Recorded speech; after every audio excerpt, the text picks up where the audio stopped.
Alright, having all kinds of issues with the stream tonight.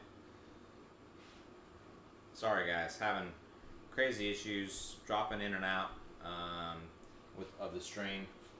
Anyway, talking about optimal core clocks to ring ratio on Intel, and that also feeds into your ring ratio, also feeds into how well your RAM overclock will kind of facilitate better performance. And you might actually have a cache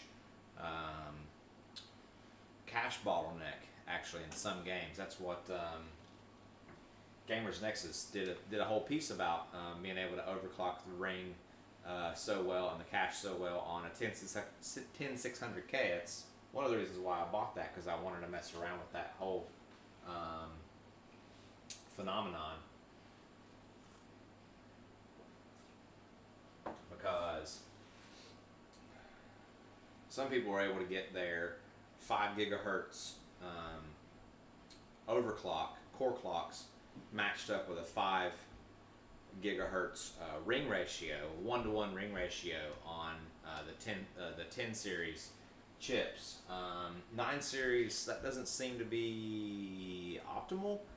I'm gonna mess around with it though, see what we get. So let's just run some Cinebench here real fast to see what we're getting on temperatures. That's what I'm really concerned about, right? I want to know what our temperatures are going to look like with this overclock. So again, I'm running the, come on guy,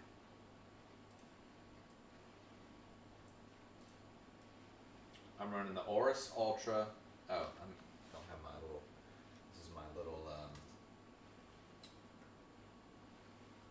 my VRM fan there. I got the Aorus Ultra Z390 Aorus Ultra motherboard. I got the G-Skill, what's the guy's name? Freaking David Does Tech likes to call these the Tree Dizzy or whatever, Trident Z Neo. And then the CPU cooler is a Intermax. I hate this name. I'm fairly sure it's called the Lickmax 360 mil AIO. It's one of the cheapest name brand AIOs on Amazon, 99 bucks. So, and that seems to do fairly decent. So our idle temps with the overclock now did bump up. So that overclock did push us just maybe 2-3 degrees. I don't know. It's fluctuating. Maybe a couple of degrees at idle. The overclock cost us that very mild overclock actually. So let's just run this for stability's sake. Make sure we're getting 4.8 across the board at 1.35 volts, and we don't have crazy temperature spikes. So temps are looking pretty toasty, but not out of hand. And then we are at 4.8 across all cores. What's the motherboard reporting vCore as? Packages at 64, 138 watts on package power, not bad. Memory clock is good. vCore is reported as 1.2, which is interesting considering we set it at 1.35.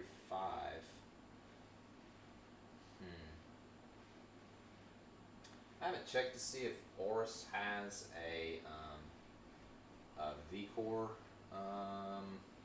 utility. I saw Steve at Gamers Nexus using an Asus utility that could like quick set the vCore from the desktop, which would be super helpful. So smashed my Ryzen 5 10600K score. I think my best one was just shy of 4,000 points, so 3949, and we powered on through that. So this was the 10600K. I know it says at 4.1 gigahertz. This was actually at 5.1 gigahertz, and I got just shy of 4,000 points. I'm fairly sure this is my score. I have to go back and check my notes, but 5,000 points right off the bat is pretty good. We got a little bit left in it to go here, and then we saw our highest package temperature of 66 degrees. Definitely have some room there, and then highest maximum, yeah, 64, 67 actually on core 2. 67 degrees on core 2. Yeah, we got a ways to go. So 40 degrees. So this is, when you're looking at this column right here. Hopefully this is viewable.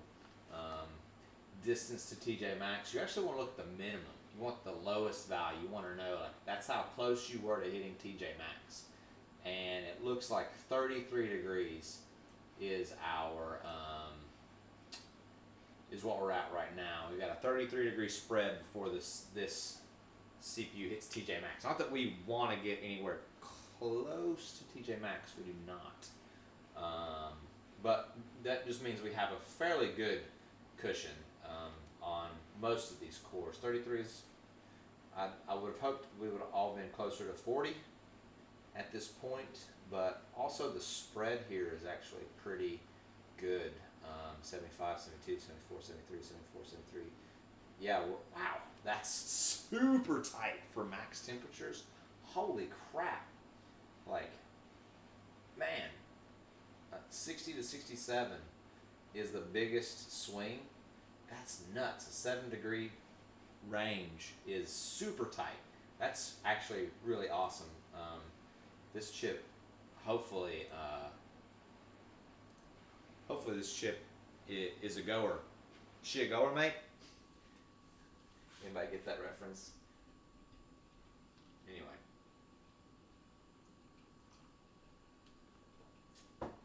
Hey, I just got an alert that my Ubisoft account might have been hacked, so that's also super awesome. Really enjoying that.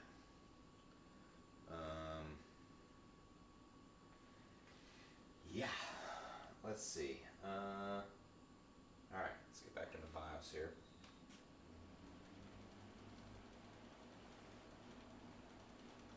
So I know from my at least on my 10600K, that I was able to get these DIMMs a little bit faster, but we're going to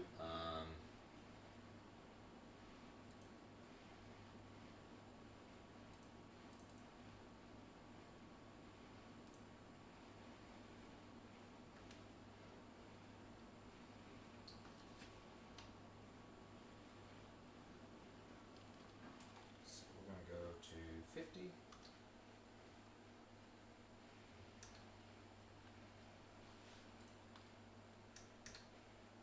And we'll put the ring ratio at 47. Don't care about the iGPU ratio. What we got in advanced here? Overtemp, F-clock for early power on, hyper-threading technology. We'll leave the hyper-threading on. All cores are enabled.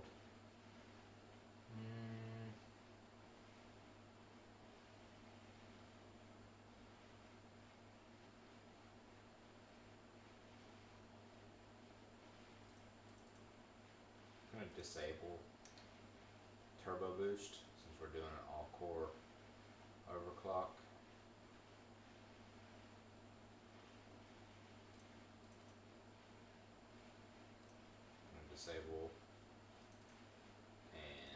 Disable turbo power limits, and then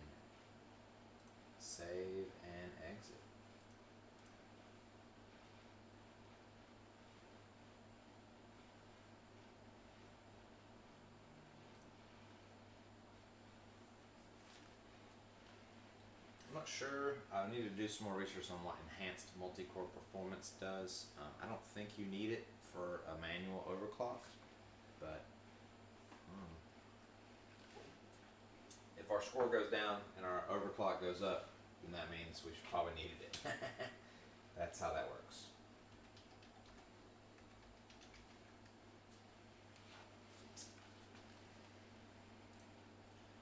Let's see. Hardware info, yes, please. Run that, and then Cinebench R20. Okay.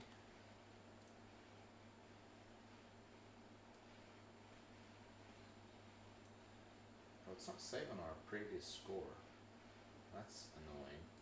Alright.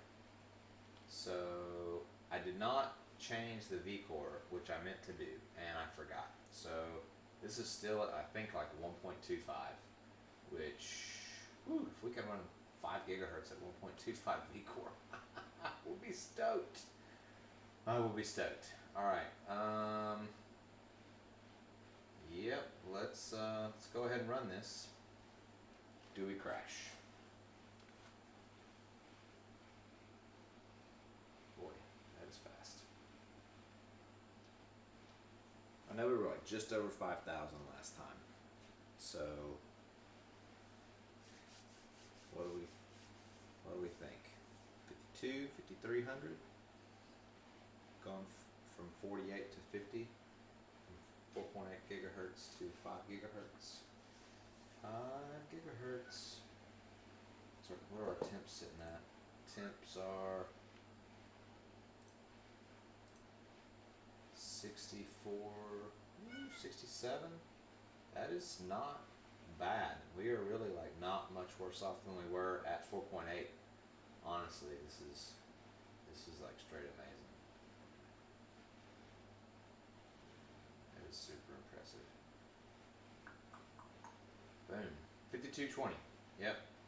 So a couple hundred points, give or take. Yes, Kat, you want to be on the stream.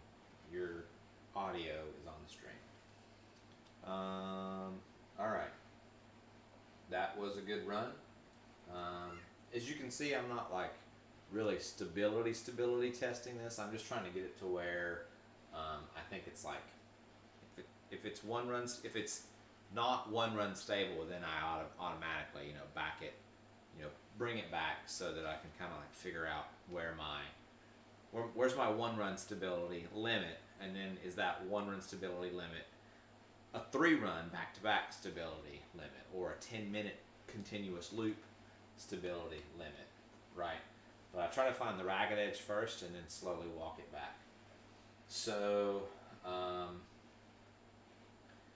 not going to mess with vCore because that completed, and we're just going to keep,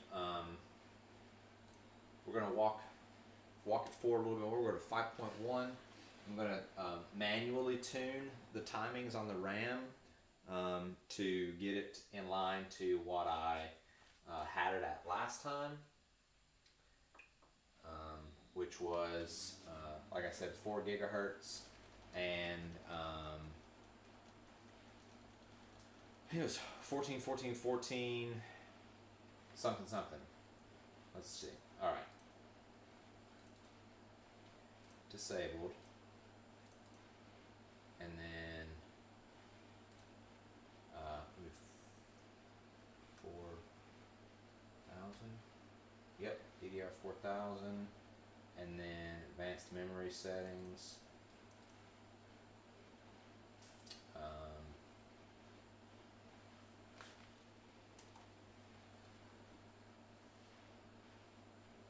do not know this.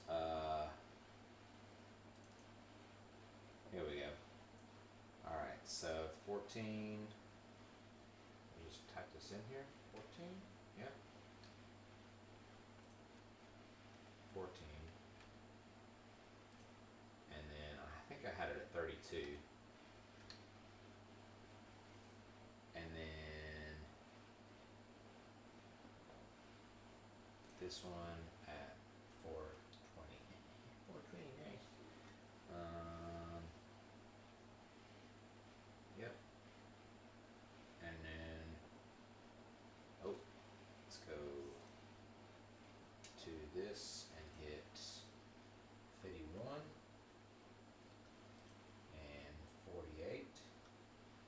this is the same frequency that I was able to get my 10600K to at 1.35 volts.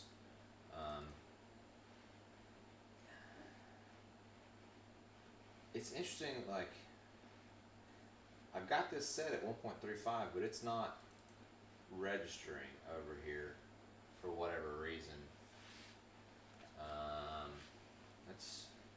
I'd have to. I'm not sure what Gigabyte is doing for the V-core, because it's not. I'm not seeing 1.35 volts on the V-core in hardware 64, hardware info 64. So that puts us no XMP, manual tunings of 14, 32, 420. Wait.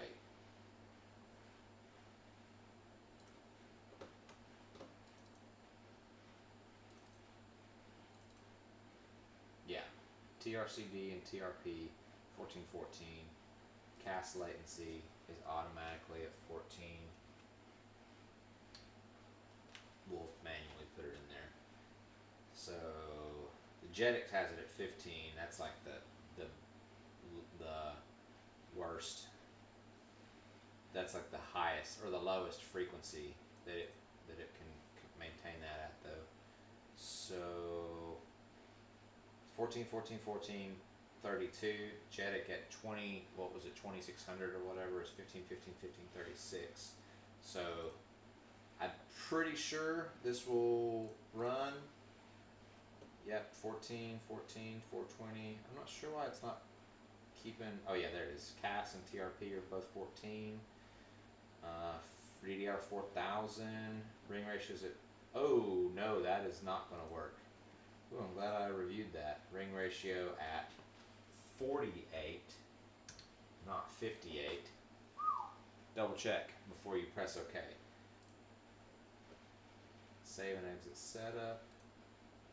So no XMP. TRCD is at 14. TRAS is at 32. TRFSC is 420. CPUs at 5.1. CAS is at 14. TRP is at 14. Ring ratio is at 48. And we're at 4000 DDR4. Save this configuration and reset. Yes. Does it boot? Question number 1.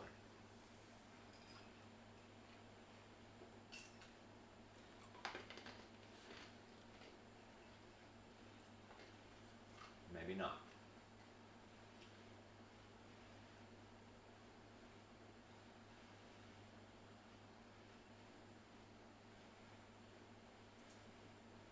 Changed a lot of settings all at once there because I'm trying to get this, done in a reasonable amount of time instead of spending like a million hours testing each individual setting, one little increment at a time. So the RAM timings are probably what's eating us up here. So I can go back in there and turn those back to 14, 16, 16, 16 at 4000. It should work just fine.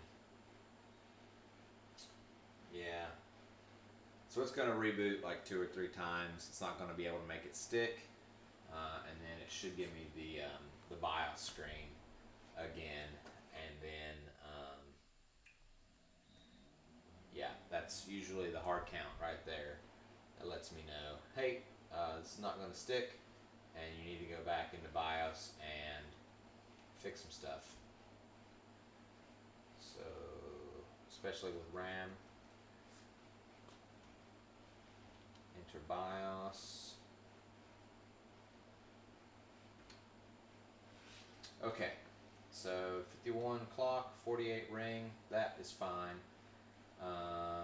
And then we need to go advanced memory settings and memory channels, and probably put this back to 16 and 16 and 36 for now. And move this back up to like 460. It says 374. 400. So,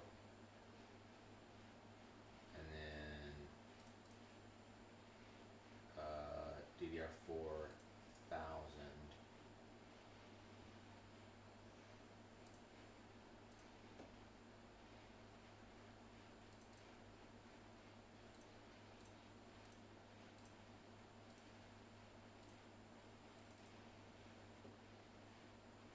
Don't want fast boot. Auto's fine. So DRAM voltage. Let's do 1. I don't know why I'm reaching there. 0.25 volts. Actually, yeah, that should be fine. All right, save and exit. So save and exit setup.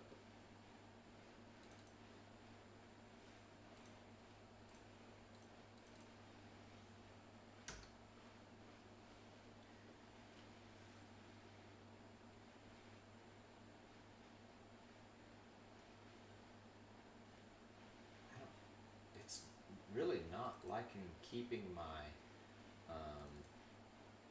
memory changes. 14, 16, 16.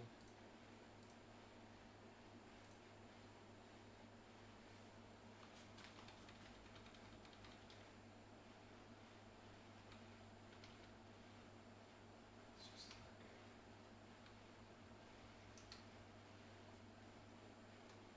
14, 16, 16, 36.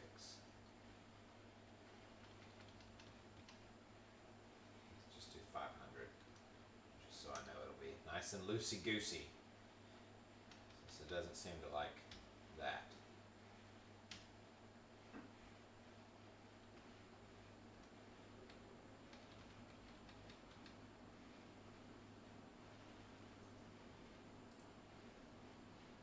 Alright. Just put it at 3900 for now. So 51, 48, 3900. Okay.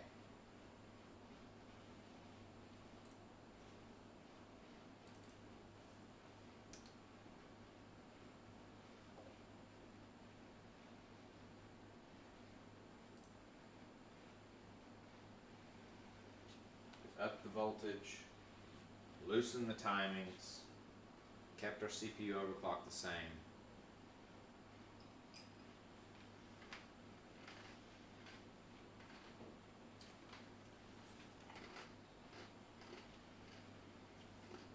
I can always come back in later and try to tighten the timings up.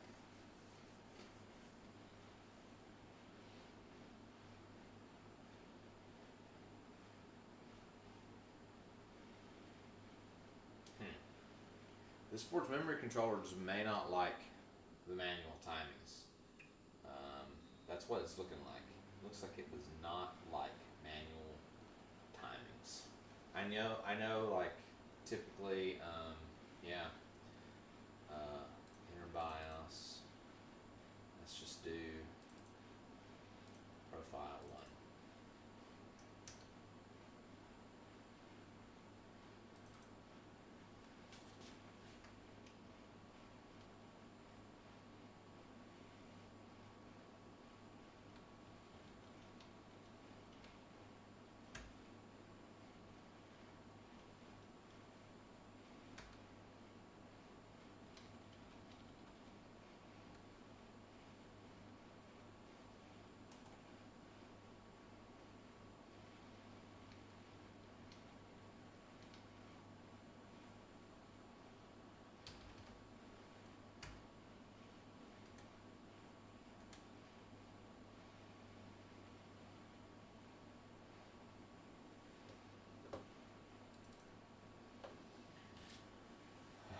Alright. So we're back to profile 1 on the memory because it just didn't like manual tuning. So we're going to try and keep the 51 and 48 and then save and exit.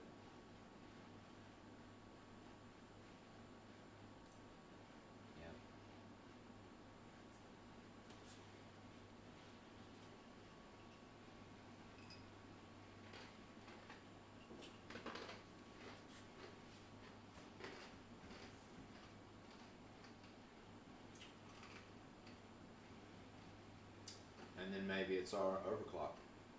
It won't even boot in. So that could be all she wrote. It'd be a quick overclock. It won't do 5.1. That's really frustrating considering how well it did on temperature at that voltage, but it looks like maybe, yeah, it does not like it. So last ditch effort here, we'll go in, we'll load optimize defaults.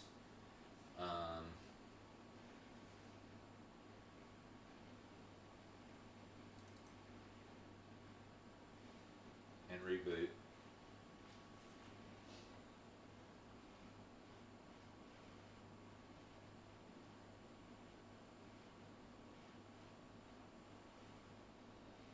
Okay, that puts us back into Windows. No problems. So I don't even need that. And we'll shut down. Shut down anyway. Okay. We're going to leave the memory alone completely because that seems to be giving us some issues. Probably specific to this board. MSI boards, man, I'm telling you, they're just the best for RAM overclocking. Like, I'm not sure why. I haven't dug into it, but that is like just typically the creme de la creme. So let's go back to 50 on that and 47 on the ring and 0.35 on the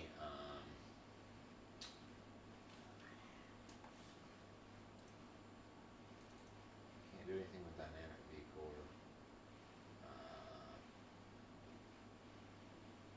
And then what's interesting is that there's no, I haven't seen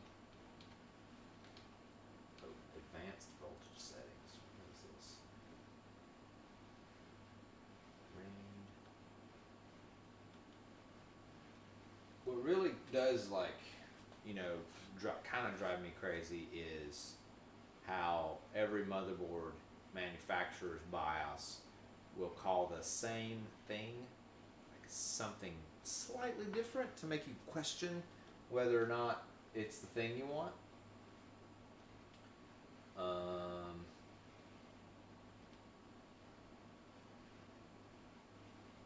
Load line calibration. This is what we want.